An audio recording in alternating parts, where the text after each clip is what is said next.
Vous souhaitez mettre en vente une parcelle ou tout autre bien immobilier? Guérit TV Monde vous offre une opportunité unique.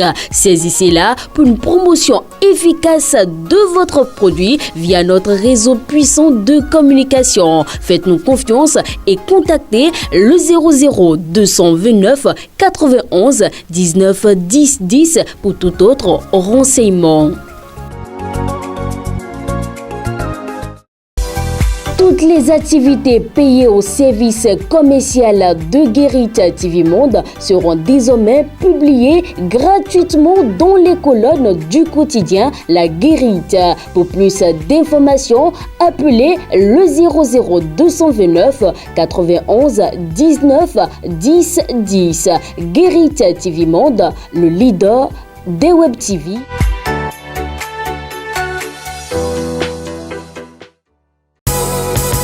Les grandes contradictions. Les grandes contradictions, une émission de décryptage de l'actualité nationale et internationale avec Shamsdine Badaro, Gaspard Adamossi et Achille Wusso. Les grandes contradictions, c'est tous les vendredis sur Guérit TV Monde.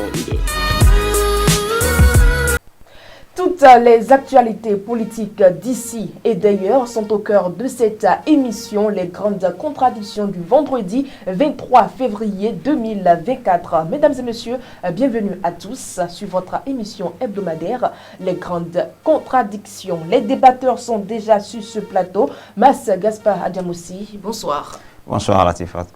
Achille Wusso, bonsoir. Bonsoir Latifat. Merci de toujours répondre présent sur cette émission. C'est un devoir. Nous démarrons donc par le tout premier sujet. C'est sous forme d'une question. Et je démarre avec vous, Mas Gaspard Adamossi. Pourquoi le président de l'Union progressiste Le Renouveau, je parle bien de Joseph Djogbenou, fait objet de dénigrement et de matraquage dans les médias et sur la toile? C'est une grande question. Pourquoi je ne saurais répondre à cette question? Mais c'est une évidence que quand vous êtes un homme politique, quand vous êtes un homme public et que vous êtes dans la sphère politique, dans la sphère publique, il en va de soi, n'est-ce pas, que vous n'avez pas un moment critiqué, peut-être pas un moment dénigré, pas un moment matraqué médiatiquement, mais il faut reconnaître que ces derniers temps, les matraquages médiatiques se sont accentués sur la personne du professeur Joseph Djogbenou, président de l'Union progressiste Le Renouveau. La question c'est pourquoi et pourquoi maintenant. Bon, bien malin qui pourra répondre à cette question de façon absolue. Mais on peut estimer que la perspective des élections générales prochaines, notamment la présidentielle de 2026, peut expliquer cela, étant donné que même s'il ne dit rien, on sait qu'il est candidat, en tout cas qu'il est candidat à la candidature à cette élection et qu'il s'était tu pendant un moment donné. Vous avez ces derniers temps, il est un peu plus actif et avec des tournées dans les départements, dans des trucs, avec l'installation des cellules et autres. Donc ça explique que ses ennemis, aussi bien au niveau de son parti qu'à l'extérieur, puissent entamer cette campagne de dénigrement et de matraquage. Je dirais donc que ça va de soi. Joseph Djogbenou est de plus en plus dénigré par les acteurs politiques ou bien par le peuple? Non, mais pas le peuple, pas plutôt les acteurs politiques. Et surtout ceux qui nourrissent des ambitions comme lui. Et c'est le contraire qui aurait étonné. Et bon, je dis le contraire. Hein. Je pouvais aussi dire que si on n'assistait pas à ça, ça veut dire qu'il n'est pas calculé. Donc, c'est certainement parce que Joseph Djogbenou a des atouts, a des potentialités qui lui permettent donc d'être un concurrent sérieux qu'aujourd'hui, nous constatons qu'il y a ce dénigrement, en fait, cette campagne de dénigrement, j'allais dire, contre la personne de Joseph Djogbenou. Tout le monde sait qu'il est le premier à s'annoncer en tant que comme candidat à la candidature à la présidentielle de 2026, depuis qu'il a accédé au poste de président de l'Union progressiste Le Renouveau. Il avait déjà affiché ses ambitions. Et donc, même son silence, parce que depuis un certain moment, comme l'a rappelé Gaspard tout à l'heure, on a constaté qu'il s'est mué dans un silence qui devait même inquiéter. Mais ce silence est considéré par ces challengers comme aussi une stratégie. Et en tant que tel, il faut aller le sortir de la tanière. Et je crois que c'est dans cette perspective peut-être que les gens ont commencé donc par le titiller. Et ça n'a pas raté parce que nous avons constaté que depuis un certain moment, il a commencé à tourner pour reprendre langue avec sa base politique. Et on le voit de plus en plus maintenant actif sur certains dossiers, certaines questions qui concernent donc la vie et le fonctionnement de son parti politique, le Renouveau. Et donc, moi je pense que ce n'est pas le président de l'Union progressiste qui serait peut-être gêné par rapport à ce matraquage ou à ce dénigrement. Il sait qu'on est dans l'arène politique et dans l'arène politique, il n'y a pas de cadeau. Et tout le monde veut cueillir les fruits donc des efforts. Et il se fait passer déjà pour un potentiel candidat. Et sa position dans le parti lui donne déjà peut-être assez de faveur. Donc il faut tout faire pour montrer, donc pour le déstabiliser. Et je crois que c'est dans cette perspective qu'on devrait peut-être situer tout ce que nous voyons. Et lui-même, sa tournée, la tournée qu'il a commencée, devrait être perçue comme une réponse. Et donc à ces réactions autour donc, de sa personne, autour donc, de tout ce qu'il peut incarner les prochaines fois. Je crois que d'une manière ou d'une autre, c'est une lumière qu'on est en train de projeter déjà sur l'homme. Est-ce que les dénigrements ne vont pas lui profiter? Parce que nous connaissons la sociologie du Béninois. La sociologie politique du Béninois, c'est que lorsque vous êtes victimisé, ça vous marche beaucoup plus. Et donc, bon, lui-même, les réponses qu'il envoie dans l'opinion, je crois que, bon, c'est pour montrer qu'il est le fruit qu'il faut peut-être que les Béninois cherchent à accueillir. Et donc, par rapport à ça, je crois qu'on devrait comprendre que Joseph Diogbenou, qu'est-ce que je raconte? Que le président Joseph Diogbenou, FIFAMEN, aujourd'hui, n'est plus simplement le président du parti le Renouveau. Il est désormais vu comme un potentiel candidat pour remplacer le président Patrice Talon à la magistrature suprême.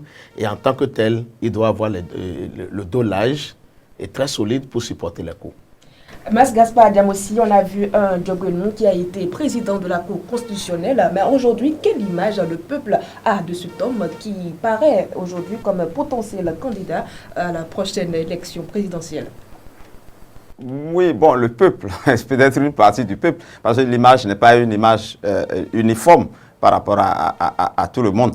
Et de toutes les façons, comme l'a dit Achille Oussou, et comme on le dit souvent, on ne jette la pierre qu'aux arbres qui portent des fruits, et certainement des fruits mûrs, comme Joseph Diogbenou. Mais par rapport à la question que vous avez posée, il n'a pas été que président de la Cour constitutionnelle, il ne faut pas l'oublier. Il ne faut pas oublier qu'il a été président de la Commission des lois, et qu'ensuite, il a été ministre de la Justice et chargé des relations avec les institutions et porte-parole du gouvernement, et qu'à ce titre, il a d'abord porté l'initial projet de révision de la Constitution sous le régime du président Patrice Talon, et qu'ensuite, en tant que président de la Cour constitutionnelle, il fait partie de ceux qui ont rapidement validé cette révision de la Constitution en ce temps-là par les députés. Et donc, certains estiment, dans le contexte aujourd'hui où il s'agit de retoucher cette Constitution, ou en tout cas quelques articles, certains estiment que le rôle qu'il a eu à jouer entre-temps est en train de le rattraper d'une manière ou d'une autre, surtout si lui-même il se porte au devant de l'actualité et qu'il essaie de justifier cette révision qui s'annonce. Je crois que ça fait partie des éléments qui sont projetés sur sa personne et qui permet à une partie du peuple d'estimer que il a peut-être mal fait entre-temps et que c'est ce qui justifie qu'il cherche peut-être à bien faire maintenant. Ça explique les arguments que certains utilisent actuellement pour le dénigrer. Maintenant, quant à la question de l'image qu'il projette dans l'opinion, moi je n'en sais rien. C'est l'image peut-être des décisions qu'il a eu à prendre. Pour le dire de façon triviale, moi j'estime que ces décisions ont quand même été suffisamment des décisions à polémique dans l'opinion. D'où les dénigrements, donc c'est normal. Non, bon, si vous le voulez, je ne dirais pas que c'est normal. C'est normal parce que nous sommes dans le champ politique et nous sommes dans le contexte où on dénigre son adversaire pour soit en recueillir les fruits ou inversement, où on essaie de montrer les qualités de celui qui est son poulain ou de celui qu'on supporte. Et je crois qu'en cela, je dirais que c'est normal.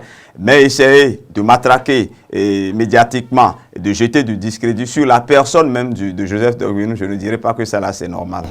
Ce n'est pas normal, mais il s'en va être d'une guerre politique entre les acteurs politiques. Moi, en tout cas, moi, je n'ai pas d'objection par rapport à ça, je n'ai pas de gêne par rapport à ça. Joseph Dorguenou a choisi d'être homme politique et en tant que tel, il assume. Et donc, nous sommes dans un milieu qui a ses principes, qui a ses exigences, qui a ses règles, qui a ses avantages et ses inconvénients. Et donc, je crois que il le sait avant de se lancer donc, dans cette aventure. Et il faut qu'il apprenne peut-être aussi à supporter parce qu'en politique, vous paraissez toujours mauvais. Hein?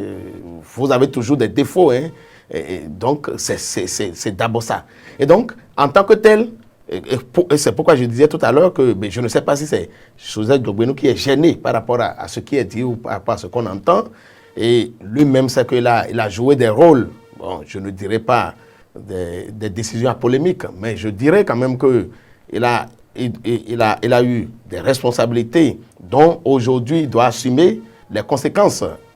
Il a fait un choix ou des choix qui peut-être ont eu des avantages et en même temps des inconvénients. En tant que président de la Cour constitutionnelle, il a fait beaucoup de choses. Ce n'est pas autour de la révision de la Constitution seulement qu'on va l'apprécier. Et donc, bon, maintenant, si ça s'est peut-être mal passé à ce niveau-là, parce qu'on lui reproche donc de n'avoir pas pris le temps de mieux apprécier les nouvelles dispositions qui ont été introduites dans la nouvelle Constitution avant donc de déclarer ça conforme à la Constitution. C'est ce qu'on lui reproche aujourd'hui, mais je crois que cela ne suffit pas pour apprécier de façon globale la gestion de l'homme à la tête de la Cour constitutionnelle. Et nous le connaissons en tant que professeur émérite. Hein, et je crois qu'en tant que tel, Dorguenou a beaucoup de mérite. Et je crois aussi qu'il peut peut-être être un bon candidat. N'oubliez pas, hein, la guerre contre Dorguenou aujourd'hui dont nous parlons, peut-être une guerre qui vient de l'opposition, qui vient donc de ceux qui n'ont pas intérêt peut-être à le voir candidat à la candidature à la présidentielle de 2026 parce que, bon, connaissant peut-être son assise dans l'opinion aujourd'hui, ou bien aussi donc de son propre camp ou de sa propre famille politique.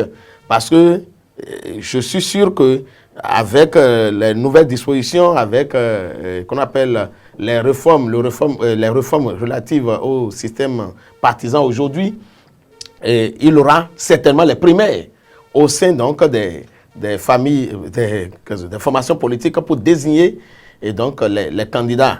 Et donc, en tant que tel, Dorguenou peut être aussi perçu à l'intérieur de sa famille politique comme un obstacle. Et on ne doit pas voir la chose venir forcément de l'extérieur, ça peut aussi venir de l'intérieur. Et je crois qu'il est certainement en train de prendre les dispositions pour surmonter ces difficultés-là qui peuvent lui permettre d'accéder à ses ambitions et se faire porter comme candidat de l'Union progressiste. Ce qui est sûr, nous sommes là, nous allons apprécier, il reste encore environ 2 ans, nous allons apprécier comment les choses vont certainement évoluer sur l'échiquier politique national. Nous allons à présent nous intéresser à l'actualité parlementaire. Nous avons la chance d'avoir un journaliste parlementaire sur ce plateau.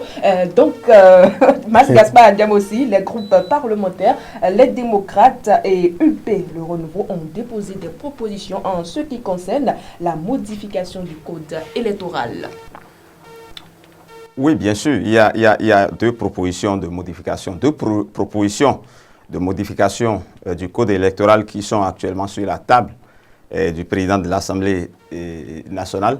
Et ce qu'il faut préciser, c'est que lors de la session extraordinaire qui s'est ouverte le lundi dernier à l'Assemblée nationale, c'est plutôt la proposition du groupe parlementaire UP Le Renouveau qui était déjà sur la table du président de l'Assemblée nationale. Et c'est à cette occasion que les démocrates ont annoncé qu'ils avaient déposé également une proposition de modification du code électoral. Ce qui est sûr, les deux propositions ayant le même objet, je dirais, dans un proche avenir ou bien, il y aura une occasion pour que ces propositions-là soient certainement jointes. Ce qui me paraît essentiel, c'est que sur ce sujet-là, que les différentes tendances politiques au niveau de l'Assemblée nationale aient chacune leur proposition. Si on s'intéresse à la proposition de l'Union progressiste, eux, apparemment, ils sont en train d'opter pour que ce soit les élus de 2026 qui parrainent les candidats pour les élections de 2026, alors que dans la proposition des démocrates, c'est plutôt, eux, ils penchent plutôt pour que ce soit les élus de les élus actuels qui parrainent les présidentielles. Eux, ils sont allés vers d'autres propositions, et je citerai pêle-mêle. Ils sont en train d'opter pour la suppression du quitus fiscal qui est selon eux un instrument d'exclusion. Ils ont également demandé la revue à la baisse de la caution pour les présidentielles qui selon eux également est un élément d'exclusion. On attendra en tout cas ce débat-là vienne à l'Assemblée nationale pour connaître les tenants et les aboutissants de ce débat-là. Achille Oussou, on a assisté la dernière fois à un débat houleux parce que la proposition de loi de modification du code électoral n'était pas inscrite à l'ordre du jour de cette session. Pensez-vous qu'à la prochaine plénière, cette proposition de loi sera intégrée à l'ordre du jour? Mais je crois qu'elle peut être maintenant intégrée à l'ordre du jour parce que le président à entendre le président Flavonou, c'est qu'il n'avait pas encore eu connaissance de cette proposition qui, si j'ai bonne mémoire, avait été déposée dans la même journée du mercredi, je crois. Et donc, je crois que si ils ont pris maintenant le temps, c'est certainement pour permettre que la proposition atteigne le président et qu'il demande donc que les dispositions soient prises pour que cela soit intégré à l'ordre du jour. Mais il faut dire que si on devrait quand même être sérieux, qu'il y a un reproche à faire aux députés de l'opposition. Vous ne pouvez pas, alors que vous avez eu tout le temps, on vous a convoqué 3 jours au moins à l'avance, vous avez eu tout le temps donc de faire vos propositions, c'est le jour-là même que vous déposez, vous demandez donc que cette proposition soit prise en même temps en compte. Je crois que c'est des caprices qu'il faut apprendre à éviter, qu'il faut corriger. Et bon, peut-être que c'est une stratégie pour se faire entendre, et pour se faire victimiser, et comme aussi c'est leur manière, c'est leur mode de fonctionnement. Ils me connaissent donc le règlement. Non, ils ne me connaissent pas le règlement. On ne peut pas dire qu'un certain Eric Ondete me connaît le règlement intérieur de l'Assemblée nationale, encore moins un certain Achadé, auteur donc de cette proposition-là, qu'il me connaît le règlement intérieur de l'Assemblée nationale. Ils l'ont fait sciemment, peut-être dans l'intention de faire retarder les choses ou dans l'intention donc de se faire aussi entendre. Peut-être que c'est au dernier moment qu'ils ont eu l'idée donc de faire d'introduire aussi une proposition pour ne pas laisser le terrain totalement à la mouvance. Et ça, nous sommes en politique et en politique tout est possible. Seulement que ce qu'il faut retenir, c'est que malheureusement, que l'opposition reproche à la mouvance donc d'aller au-delà de ce que la Cour constitutionnelle a demandé de faire, parce que la Cour ne s'est pas penchée sur la révision de la Constitution, par exemple. Une proposition qui a été faite par un député de la mouvance, en l'occurrence le député donc, du parti Bloc républicain, et donc cela a été reproché par les députés donc, de l'opposition. Aujourd'hui, nous constatons que les propositions qui ont été faites par qu'on appelle les députés de l'opposition vont au-delà donc de ce que la Cour demande de faire. Et donc là, je vois que, écoutez, les politiciens, ils sont peut-être dans leur monde et qu'il ne faut pas vraiment les suivre. Sinon, une des propositions faites, par exemple, par rapport au retrait du quitus fiscal, moi je pense que si effectivement le parti d'opposition qui se réclame du peuple est allé consulter le peuple ne lui dira jamais de retirer une proposition pareille qui permet donc de savoir que celui qui se propose d'être le représentant du peuple est tout au moins en règle vis-à-vis du fisc. Mais ça donne les preuves donc de la bonne citoyenneté.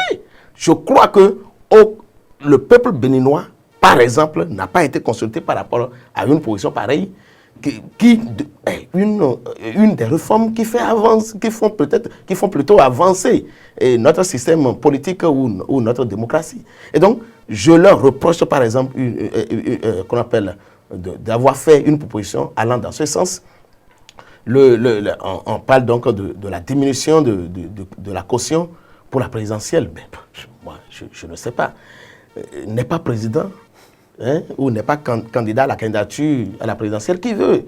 Nous avons vu des propositions fallacieuses de candidature dans ce pays, des gens qui sont allés à pied ou à bicyclette pour aller déposer leur dossier à la Sénat. Bon, écoutez, est-ce que ça donne une bonne image donc, de notre démocratie? C'est vrai que l'argent ne fait pas la politique, mais c'est quand même aussi vrai que pour prétendre accéder à ces postes de responsabilité, il faut quand même donner la preuve que vous êtes à l'abri du besoin, à l'abri du minimum. Et en tant que tel, je crois que, écoutez, les députés de l'opposition, ils sont peut-être allés un peu trop loin dans leurs propositions et nous attendons quand même de voir ce que les débats donneront prochainement. Nous avons un journaliste parlementaire sur le plateau. Selon Achille Oussou, le parti Les Démocrates est allé un peu trop loin dans cette proposition. Bon, ça c'est son opinion.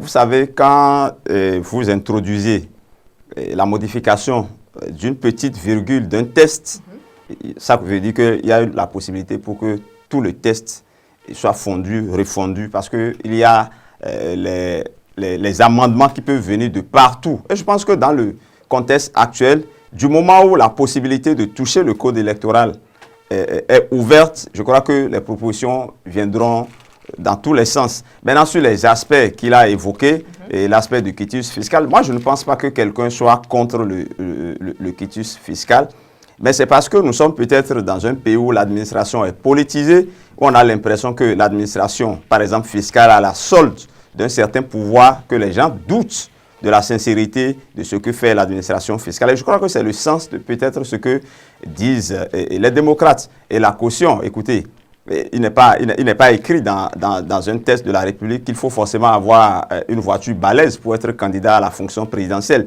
Il n'est pas non plus dit qu'il faut être milliardaire pour être candidat à la fonction du président. Donc, pour cela, on n'a pas besoin de fixer la caution à 250 millions ou à 50 millions pour qu'on puisse prétendre à la magistrature suprême. Je crois qu'on peut trouver un juste milieu, trouver un montant raisonnable qui permette à ce que ce ne soit pas un badaud qui se présente pour dire qu'il est président de la République, mais que non plus que ce ne soit pas l'accès à la magistrature suprême ne soit exclusivement réservé aux gens nantis. Je crois qu'il faut trouver le juste milieu pour tout cela. Et donc, moi, je pense que du moment où la possibilité de toucher le test est ouverte, les gens peuvent aller dans tous les sens. Ce qui est sûr, c'est une majorité qui va se dégager et qui emmènera dans un sens ou dans un autre les débats au Parlement. Mas Gaspard Diamossi, quel est alors le sort de la proposition de révision de la Constitution?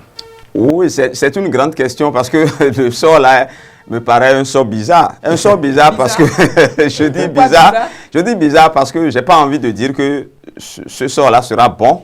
Et ni que le sort sera un mauvais sort. Parce que après, je dirais, les recommandations de la Cour constitutionnelle, la première proposition qui est arrivée, c'est la proposition de révision de la Constitution.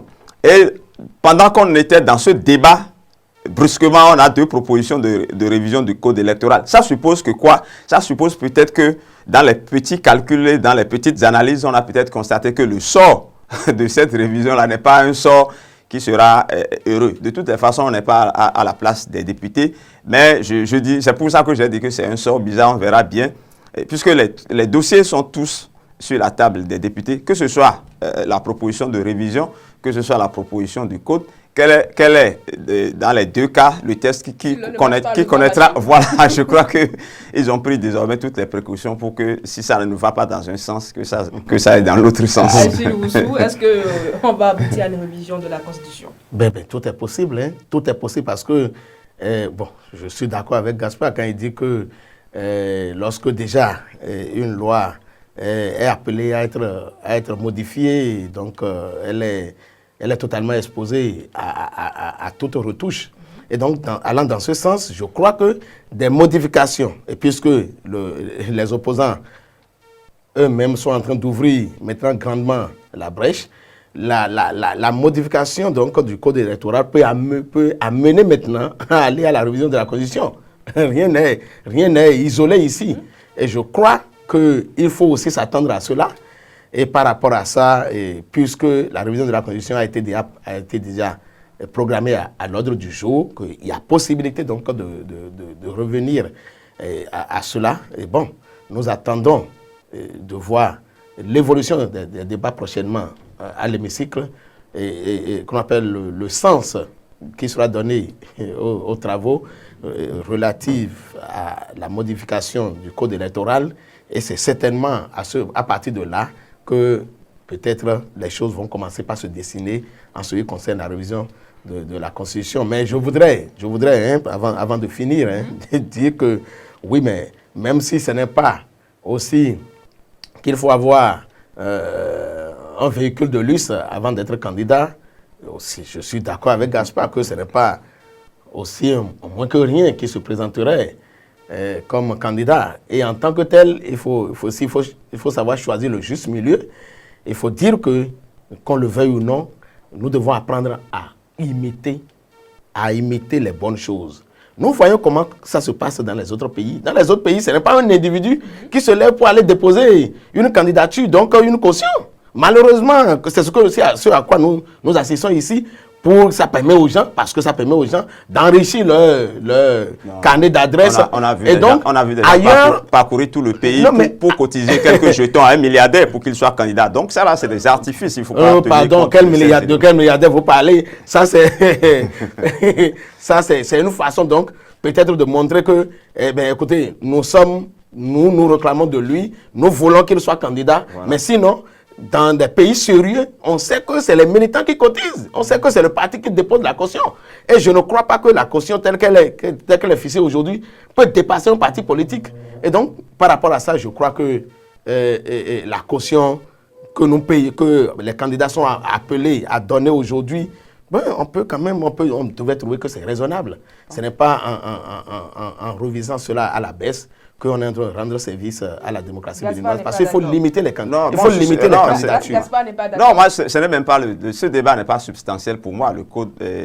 La caution peut être à 50 millions, pourvu que les gens trouvent les moyens de payer. Il faut dire que la FCBE aussi voudrait qu'on réduise la caution. Oui, ils l'ont dit, mais la FCBE a eu par ailleurs un candidat qui a payé la caution lors des dernières élections présidentielles. Donc, ce n'est pas une barrière en tant que telle qui pourrait empêcher qu'un parti sérieux puisse trouver un candidat par rapport à cet aspect-là. De toute façon, les acteurs politiques feront le débat autour de cette question. Ce que je voudrais dire, c'est que j'ai entendu Achille dire tout à l'heure que la révision du code électoral peut amener la révision de la Constitution. Oui, mais ce n'est pas dans l'absolu.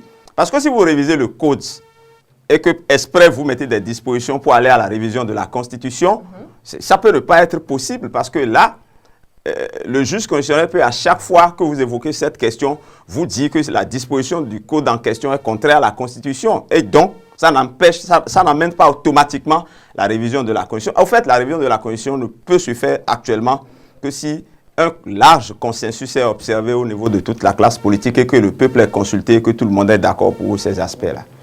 Nous nous rendons à présent hors de la frontière béninoise. Après la dernière décision du Conseil constitutionnel au Sénégal, le président Macky Sall annonce son départ du pouvoir à l'expiration de son mandat le 2 avril prochain. Je reste toujours avec vous, Mas Gaspard Diamossi.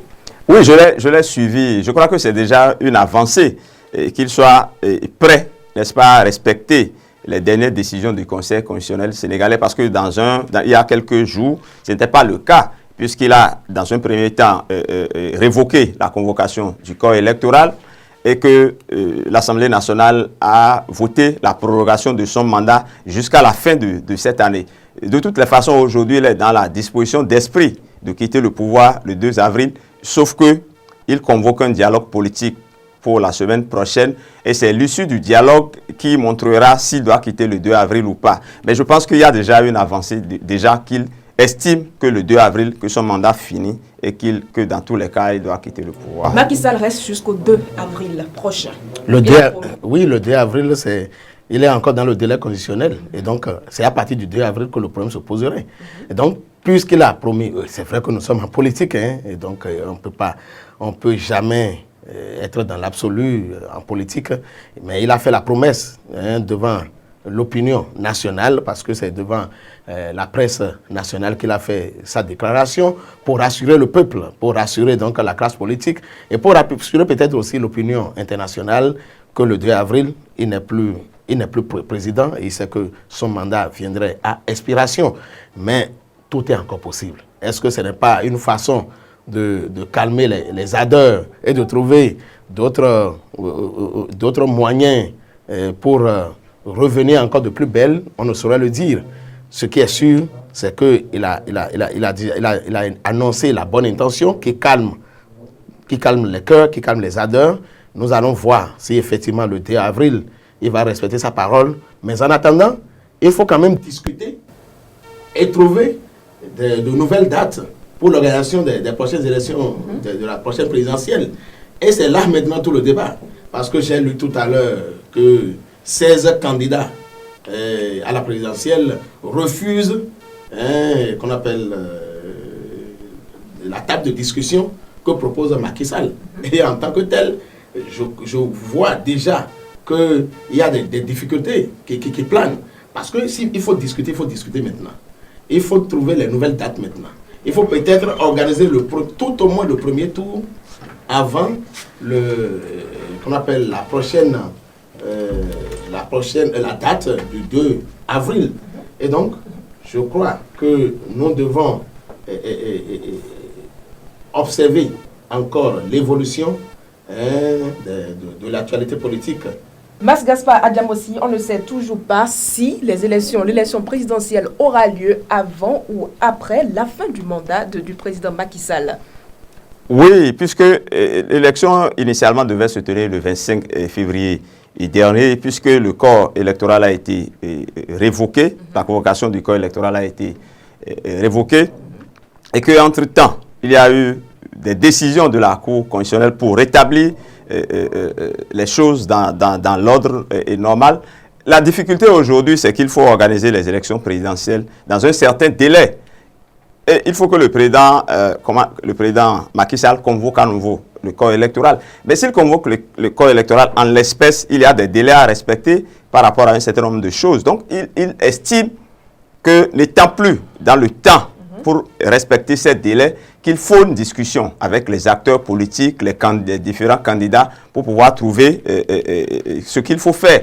Maintenant, si des gens refusent, n'est-ce pas, de faire la discussion avec lui, moi je l'ai suivi de long en large, il a dit, le 2 avril, mon mandat finit. Mais entre mon mandat fini et il n'y a aucun président élu, je passerai le pouvoir à qui? Ça suppose que le 2 avril, s'il n'y a pas élection, Macky Sall continue de diriger le pays, ne serait-ce que de façon provisoire en attendant qu'il y ait un président. Et il a dit, si on n'arrive pas à s'entendre, comme Achille tente de le dire, qu'il y a des candidats qui refusent d'aller à la discussion, il a dit, nous allons tous nous retourner devant le Conseil constitutionnel qui nous indiquera la conduite à assurer. Je crois que l'un dans l'autre, que ce soit le 2 avril ou dans un avenir assez proche, je crois que Macky Sall quittera le pouvoir au Sénégal, pourvu que les choses se passent dans de très bonnes conditions.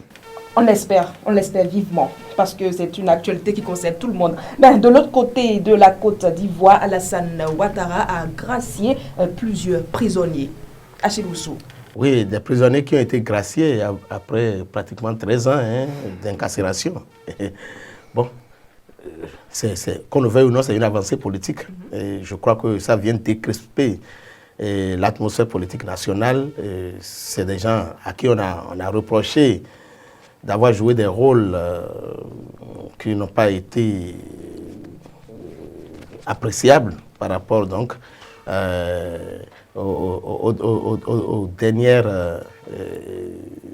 dernier débordement dans les rues de la Côte d'Ivoire et à tous ces problèmes que la Côte d'Ivoire a connus politiquement.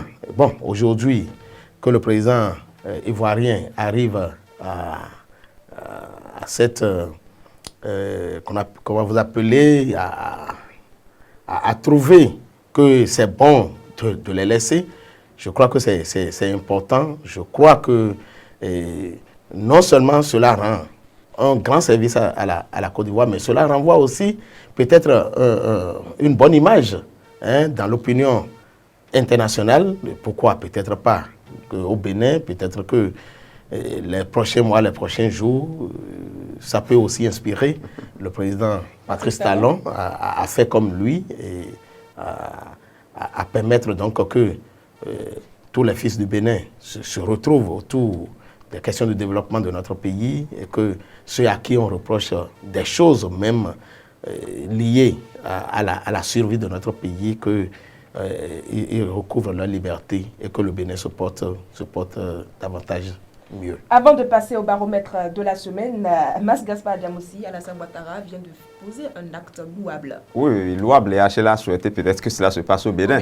Mais il faut déjà qu'on pousse les guépards à gagner la CAN d'abord, parce que c'est justement dans la foulée de la victoire des éléphants de Côte d'Ivoire lors de la CAN, de la 34e édition de la CAN, que le président Ouattara avait fait la promesse d'essayer d'unifier davantage le pays. Et c'est en cela qu'il a réuni le Conseil national de sécurité qui a débouché sur cette décision-là. Bon, c'est vrai que ça permet de renforcer davantage l'unité nationale, puisque tout le monde était unanime de cœur avec les éléphants de la Côte d'Ivoire. Il a estimé que dans cette foulée-là, il faut quand même essayer de réunifier davantage le peuple. En cela, je crois qu'il y a effectivement un acte louable qui a été posé, parce que des opposants de longue date ont été libérés, notamment l'ancien de camp de Guillaume Soro qui a été libéré. C'est vrai que Gbagbo était déjà rentré, Blé-Goudé était déjà rentré, mais je crois que l'un des bras droits de Laurent Gbagbo aussi a été libéré dans la foulée.